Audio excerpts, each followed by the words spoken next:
রাজধানীর মহাখালীর জাতীয় ক্যান্সার গবেষণা ইনস্টিটিউট ও হাসপাতালের উপপরিচালক ডাক্তার আহমেদ হোসেন সোমবার বিকেলে অফিস শেষ করে ফিরছিলেন বাসায়। এ সময় তার পিছনায় দুই মুখোশধারী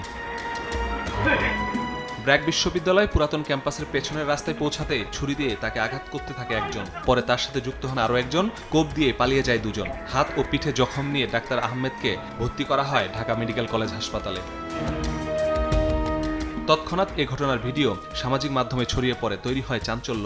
সিসিটিভি ফুটেজ পর্যালোচনার পর অভিযানে নামে র্যাব। ২৪ ঘন্টার মধ্যে রাজধানীর বিভিন্ন এলাকায় অভিযান চালিয়ে গ্রেফতার করা হয় ৫ জনকে। শরীফুল আলম করিম আছে, যাকে আমরা গ্রেফতার করতে সক্ষম হয়েছি।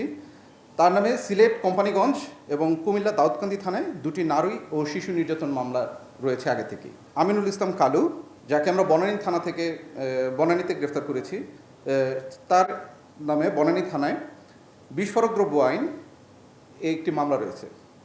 এছাড়াও আছে সাজ্জাদ বদি, তার নামে দারুসালাম থানায় মাদক সংক্রান্তে একটি মামলা রয়েছে।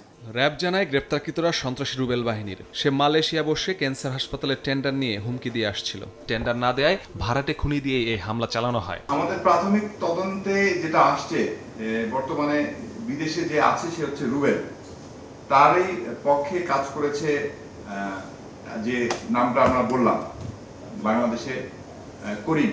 মাত্র ২০,০০০ টাকার ভাড়া করা সন্ত্রাসীর মাধ্যমে এই কার্যক্রমটা সংগঠিত হয়েছে। এখানে দলীয় পরিচয় আসলে কেউ নেই। এ ঘটনায় আরও দুজনকে গ্রেফতার করেছে পুলিশ। গ্রেফতার ৭ জনের বাইরে জড়িত বাকি আসামিদের খুঁজছে আইন শৃঙ্খলা বাহিনী।